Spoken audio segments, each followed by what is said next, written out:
फैसला हमारी नज़र में आ चुका है, वो ज्ञानवापी मंदिर है। इनको सोचना कब था, जब तुम शिवलिंग को तोड़ के ऊपर फुहारा दिखाने की जब कोशिश कर रहे थे, उस समय वो भाईचारा कहाँ था। हम भी किसी गड़ी हुई मजार पे किसी मुर्दे के ऊपर जाके त्रिशूल घोंप दें तो तुम्हें कैसा लगेगा। कि जहाँ जहाँ फेमस मंदिर हैं, जहाँ जहाँ बड़े बड़े मंदिर हैं, वहाँ पे कहीं ना कहीं इनका एक ईंटा जरूर लगा हुआ होता है। हम लोग सब तैयार हैं, हमें हमारा जो लिया है वो देना पड़ेगा। इच्छा अनुसार हमें दे दो, नहीं तो लेना तो लोगों को आता ही है। भादव के महीने में भगवान महादेव की नगरी काशी विश्वनाथ में ज्ञानव्यापी परिसर पर एक बहुत ही बड़ा फैसला आया है। ये फैसला हिंदू पक्ष के रूप में बताया जा रहा है, उनके लिए बताया जा रहा है कि ये उनकी एक बड़ी जीत है। जब ज्ञानव्यापी में महादेव मिले थे कथित रूप से, जो हिंदू पक्ष का कहना है, तो उन्होंने बाहर आकर कहा था, उद्घोष किया था कि महादेव मिल गए हैं, अब इसकी पूजा अर्चना करनी है। सफ़र बहुत लंबा रहा, लेकिन अंततः फैसला आया। इस पर जो लोग हैं उनका क्या मानना है, इसके बारे में आपको ज़रूर जानना चाहिए। हमारे साथ इस वक्त भाई साहब हैं। भाई साहब, आपका नाम? विशाल सिंह। विशाल जी, जिस तरीके का फैसला दिया है सेशंस कोर्ट ने, उसको किस तरीके से जीत के रूप में देखते हैं? देखिए, जीत तो हमारी शुरू से ही थी। ये कोर्ट का एक फॉर्मेलिटी है केवल। कोर्ट, पुलिस प्रशासन, सरकारी, ये सब फॉर्मेलिटी है। जीत हमारी शुरू से है। लेकिन वो हमारी कमियां क्या है कि जो हमें संविधान का पाठ पढ़ाया गया है, जो निकम्मी पिछली सरकारें थी, उनका जो दिया हुआ ज्ञान था हमारे अंदर, वो कीड़ा घुसा हुआ था, जिसका देन है कि ये इतना लेट हो गया। नहीं तो ये जिस दिन इन्होंने घेरा विवादित ढांचे को तैयार किया था, उसी दिन हिंदुओं की जीत हो जाती। क्योंकि कार सेवा रुके नहीं हुए थे, वो लगातार चलते हैं, वो रुकने का नाम नहीं लेते हैं। उनको रोकने के लिए जो सरकार बाधाएं डाल रही थी, सबसे बड़ी कमी उनकी है। और जीत हिंदू हमेशा जाता है और हमेशा रहेगा। ये आज एक काशी विश्वनाथ मंदिर के समय के जगह की बात नहीं है। ये भारत में जो 50,000 मंदिर टूटे हैं, उन सब की बात है। आपको क्या लगता है कि ये यहाँ पे केवल एक काशी विश्वनाथ का या मथुरा का मंदिर का फैसला आने से लोग रुक जाएंगे? ऐसा कुछ नहीं है। हमें पूरे 50,000 मंदिर चाहिए। 50,000 से अगर ज़्यादा हैं तो वो भी चाहिए। जो जो मंदिर टूटा है वो मंदिर हमें चाहिए। नहीं तो फिर जैसे 1991 में, 1992 में कार सेवक तैयार थे, वो तो बड़े पूजनीय थे वो लोग कि उनको ये ऐसा पावन मौका मिला। वो मौका हमें भी अगर मिलेगा तो हम लोग तैयार रहेंगे। अच्छा, एक और चीज़ कही जा रही है कि कब तक जो है वो लगातार इस तरीके का विवाद हम लोग कायम रखेंगे। लगातार टीवी डिबेट्स में ये बात निकली कि अब मुस्लिम पक्ष को चाहिए कि सामने से आकर जो है ये जो मंदिर है वो वापस हिंदू पक्ष को लौटा दे। इस पर क्या कहना है? अगर उनका बस चले और या तो पिछली सरकारों की तरह सरकार आ जाए, तो जो मंदिर बना है उसकी भी ये दीवार गिरा के बना देंगे मस्जिद। ये विवादित ढांचा है उसको भी बना देंगे। तो ये कभी आज तक पाठ पढ़ाए हैं दूसरे को, अपना पढ़े नहीं है। एकता का पाठ हम लोगों को पढ़ाया गया है, उनको नहीं पढ़ाया गया है। उनको बस जिहादी और कलम करना और हलाल करना यही सिखाया गया है। एक भी, अगर मैं कह रहा हूँ कि चलो चंद लोग कहते हैं कि नहीं भैया हमें नहीं मानना है, हम हिंदू मुस्लिम का भाईचारा पढ़ाते हैं, वो एक भी लोग दिखते क्यों नहीं है कहीं? एक भी पूरे भारत में कोई सच्चा ऐसा मुसलमान नहीं है कि जो दिख जाए और कह दे कि नहीं मस्जिद को भैया ये विवादित है तो इसको दे दो, मंदिर के पक्ष में जाने तो इसका फैसला। कोई नहीं दिखता है। किसी भी हिंदू का गला काटा जाता है, कोई नहीं दिखता है। किसी भी महिला के साथ लव जिहाद किया जाता है, कोई नहीं दिखता है। तब इनकी अच्छाई खत्म हो जाती है। तब ये दो कौड़ी के सरकारों की अच्छाइयाँ खत्म हो जाती हैं, जो ज्ञान देते हैं, जो बड़े बड़े साहूकार बनते हैं अपने आप को। तो इसमें मेन मोटिव ये है कि कोई हमारा भाईचारा है ही नहीं और हमसे उनसे कभी उम्मीद ही नहीं है। हम अपने घर में अगर कोई उनको लेके चला जाए, कोई भी व्यक्ति अगर उन्हें घर में लेके चला जाए, तो उनकी ही माँ बहनों को लगते हैं छेड़ने। ऐसे लोगों से हम क्या भाईचारा की उम्मीद करेंगे? अच्छा, बनारस में आज जो है वो धारा 144 लगा दी गई थी। चाहे किसी के भी पक्ष में फैसला है, कोई उत्पात ना मचे इस चीज़ के लिए। हमने देखा है कि जब से ज्ञानव्यापी का मामला उठा है, तब से ही इस देश के अंदर बहुत ज़्यादा हिंसात्मक घटनाएं हुई हैं।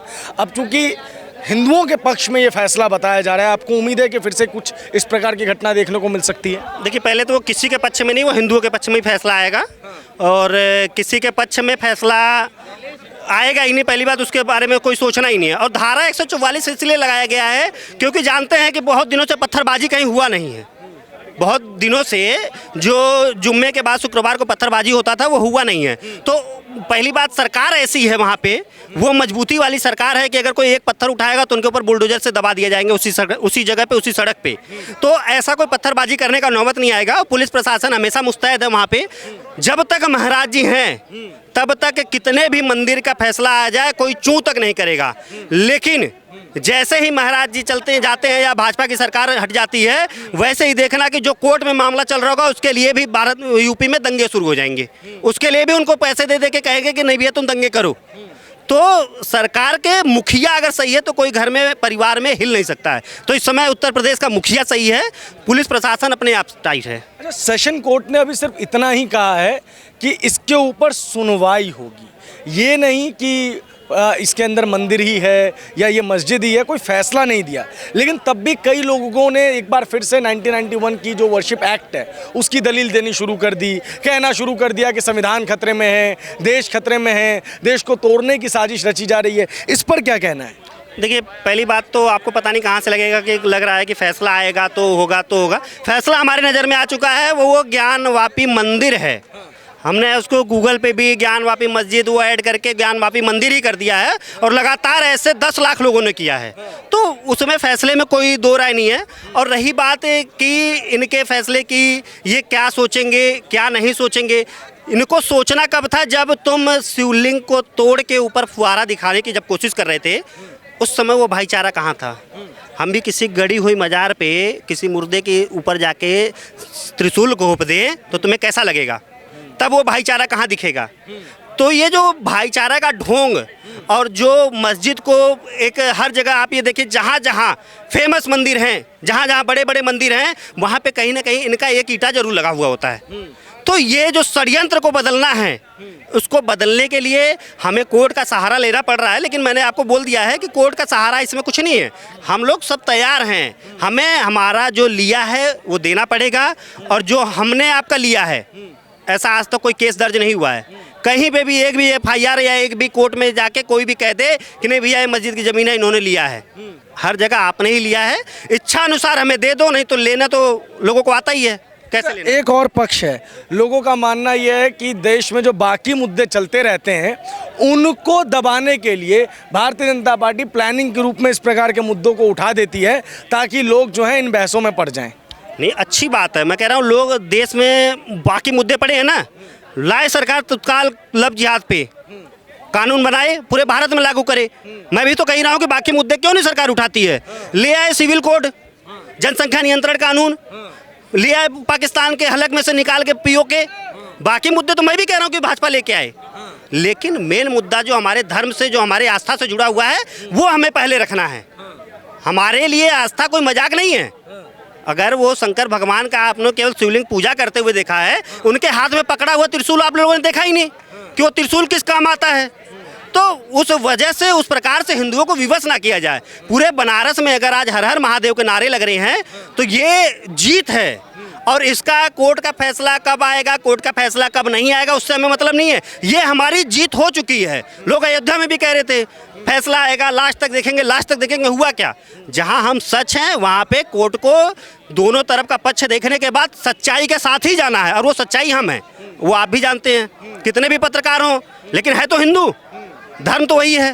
तो अपने धर्म के लिए लोग पहले आगे लड़ते हैं। पार्टी, पत्रकारिता, ये सब हमारे लिए बाद में है। पढ़ाई वो मेरे लिए बाद में है, लेकिन पहले मेरा आस्था है, उसको मैं पहले रखूंगा।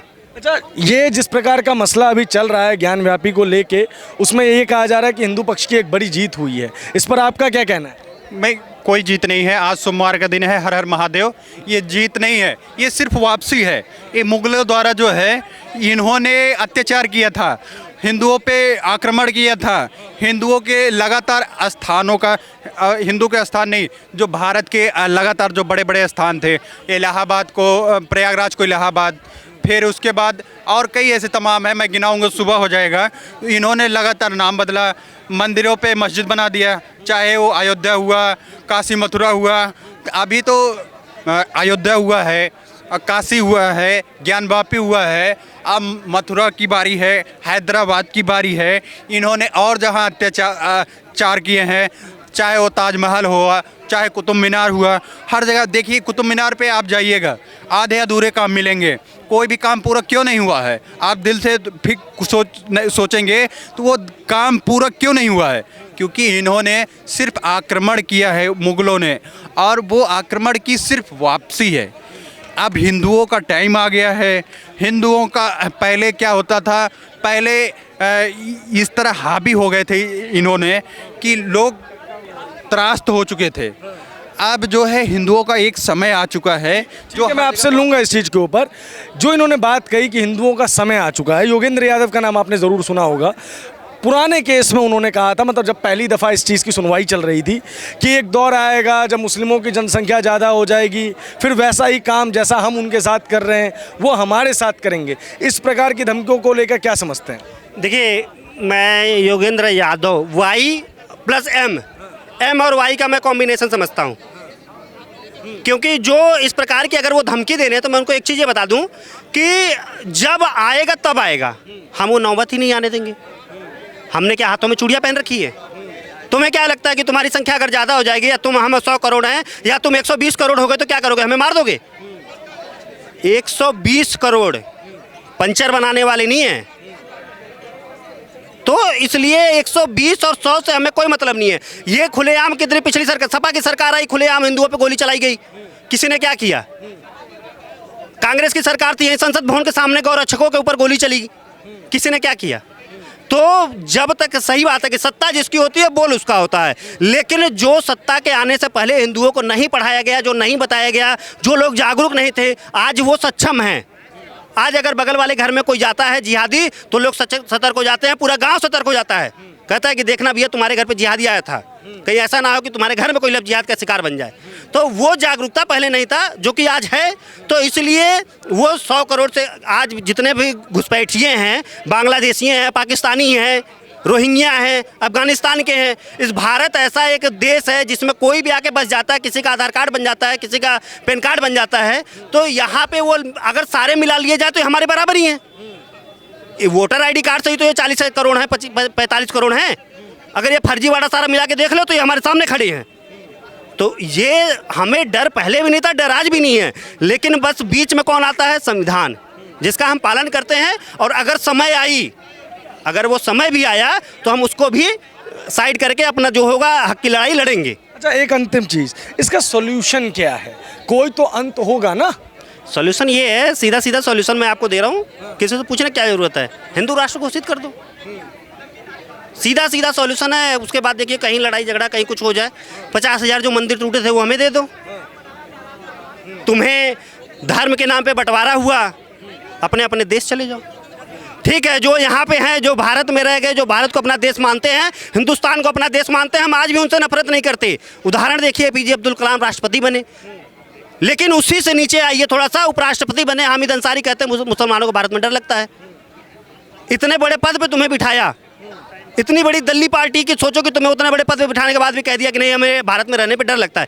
ये हमें नहीं उसका है, ये अपने नीचे जो 40 करोड़ भटक रहे हैं उनको उकसाते हुए गया कि नहीं भैया भारत में हमें डर लग रहा है, इसका मतलब तुम्हारे लिए तुम्हारा वजूद खतरे में है और इसके लिए कुछ करो। खुलेआम भड़का के गया। संविधान में लिखा क्या है? सबसे पहले संविधान बदलने की जरूरत है, हमें लोगों को बदलने की नहीं, सरकार बदलने की नहीं, हिंदुओं को, पुलिस को बदलने की जरूरत नहीं है। जो संविधान लिखा गया है उस समय के हिसाब से था। आज जो संविधान जिस समय के हिसाब से डिमांड है, 17 साल का लड़का रेप करता है, छूट जाता है। तो ये घटिया संविधान जो है इसको बदलने की जरूरत है। अपने आप देखो हिंदू मुस्लिम दंगे खत्म हो जाएंगे, अपने आप हिंदू राष्ट्र हो जाएगा, अपने आप सिविल कोड हो जाएगा, अपने आप जनसंख्या नियंत्रण कानून आ जाएगा, सब कुछ अपने आप होने लगेगा।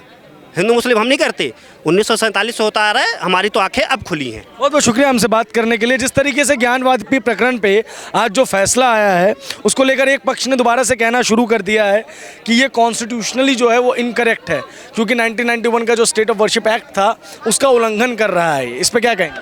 देखिए, जैसे इन्होंने कहा 1991 का जो आर्टिकल की बात कर रहे हैं, मुझे एक चीज़ बताइए, अगर ये फैसला नहीं आता आज के टाइम पे, ठीक है, एक हिंदुओं की भी धार्मिक भावना जुड़ी है ना इससे। कल को वही संसद ने इस कानून को बनाया, कल को वही इसी संसद को निरस्त कर दे और उसके बाद ये मंदिर ले ले, फिर क्या करेंगे? क्या वो संवैधानिक रहेगा? मुझे एक चीज़ बताइए, संसद में कानून बन रहा है और संसद में ही अगर टूट जाता है फिर क्या ये संवैधानिक रह जाएगा? भाई साहब, यहाँ बात है, आज मैं सभी मुस्लिम से एक बात पूछता हूँ, आप कहते हैं यहाँ गंगा जमुना तहजीब है, यही आप शब्द सुनते हैं ना कि गंगा जमुना तहजीब, काशी काबा तहजीब चलती है यहाँ पे। अगर गंगा जमुना तहजीब है और आपस में हिंदू मुस्लिम के आपस में बीच में भाईचारा है, हमारे धार्मिक भावना थी, हमारे पता है कि हमारे इष्ट देव वहाँ जन्मे थे, वहाँ हमारे भोलेनाथ जी बाबा बैठे हैं और मथुरा में कृष्ण जन्मभूमि है, तो हमें कोर्ट कचहरी जाने की क्यों ज़रूरत पड़ रही है? हमें 500 साल मंदिर के लिए क्यों लड़ना पड़ा? हमें क्यों बाबरी मस्जिद का विध्वंस करना पड़ा? अगर आप भाईचारे का नाम लेते हैं, एक मस्जिद अल्लाह का घर तो नहीं है ना, वो तो सिर्फ नमाज पढ़ने का था ना, वो तो शिफ्ट हो सकती थी म्यूचुअली अंडरस्टैंडिंग से। अगर हम भाईचारे की बात करते थे तो ये भाईचारा क्यों, आपसी सहमति से ये विवाद क्यों नहीं सुलझा? आज भी 4 लाख मंदिर ऐसे हैं जो उस वक्त मुस्लिम आक्रांतियों ने इसको तोड़ा गया था, वो कहीं ना कहीं हमारी धार्मिक, हम क्या भूल जाएं उनको? कल को ये एक्ट ख़त्म हो जाता है, मोदी जी क्या करते हैं, वहाँ पे वर्षिप एक्ट हटा जाते हैं या सुप्रीम कोर्ट के माध्यम से ये सेकुलर शब्द और ये सोशलिज्म हट जाता है, फिर क्या करेंगे? फिर क्या कहेंगे कि ये तो कहते हैं ना हम संविधान को मानने वाले हैं, क्या ये मानेंगे? ये आज तब भी विरोध करेंगे और ये आज भी विरोध कर रहे हैं। उन्होंने राम जन्मभूमि का भी विरोध किया था। आज भी एक लॉ नोइंग पर्सन, जब ओवैसी जैसा आदमी जो है राम जन्मभूमि के जो वर्डिक्ट आया था उसको मानने के लिए उन्होंने बोला ये तो हिंदुओं को खुश करने की कोशिश की है, उसको मानने से इनकार कर दिया था। तो एक हम आम मुस्लिम से क्या एक्सपेक्ट करेंगे? ये कहीं ना कहीं उनकी धार्मिक ये रहना खाना यहाँ करते हैं, मगर इनके जो तार हैं वो कहीं ना कहीं दूसरे मुस्लिम राज्यों के साथ ये उनको देकर चलते हैं। जिस दिन भारत का मुसलमान असल मायनों में, सही मायनों में जो हिंदू मुस्लिम का अर्थ, भाईचारे का अर्थ समझ आएगा, तो वो आपसी सहमति से कि भाई साहब कोई ज़रूरत नहीं है आपको कोर्ट जाने की, ये जो धर्म गुरु बनते हैं ना, ये लड़ाने का काम ये करते हैं। ये तब पता क्या करते हैं, अगर सही असली भाईचारे का संदेश लेकर आते कि ये आपका है, हम मस्जिद जो है कहीं और शिफ्ट कर देंगे, क्योंकि हमें वहाँ अल्लाह नहीं है हमारा, वहाँ पे हम सिर्फ नमाज़ पढ़ने जाते हैं, तो उससे कोई हम बदल भी देते हैं। क्योंकि तुर्की में, ईरान में कई जगह जब रोड बनने जाता है ना, तो वहाँ मस्जिदें शिफ्ट होती हैं, तो कोई वहाँ विरोध नहीं होता, कोई कुछ नहीं होता। तो यहाँ ही क्यों इतनी कट्टरता क्यों है? ये कहीं ना कहीं हमें सोचना है और ख़ासकर इस वक्त संयम बरतने की ज़रूरत है। आज मैं ये कहूँगा, बीइंग ए हिंदू मैं खुश हूँ। आज तो मेरे घर पे मतलब मैं उनको बोला कि भाई साहब आज तो घी के दिए जलाओ। आज कहीं ना कहीं एक वर्डिक्ट जो है हमारे फेवर में आज शुरुआत हो चुकी है उसकी। आने वाले समय में हम वहाँ पे दर्शन करने भी जाएंगे, सब कुछ होगा। और ये शिलान्यास की तरह जैसे हुआ था ना एक राम मंदिर वहाँ शिलान्यास, ये भी आज कहीं ना कहीं एक शिलान्यास के भांति ही मैं इसको देख रहा हूँ। और बाबा जी का जो मंदिर है वो अब जल्दी ही हमें मिलने वाला है वापस, क्योंकि आप सत्य को झुकला नहीं सकते। बहुत बहुत शुक्रिया हमसे बात करने के लिए, धन्यवाद। इस वीडियो पर आपकी जो भी प्रतिक्रिया है कमेंट बॉक्स में ज़रूर बताएं।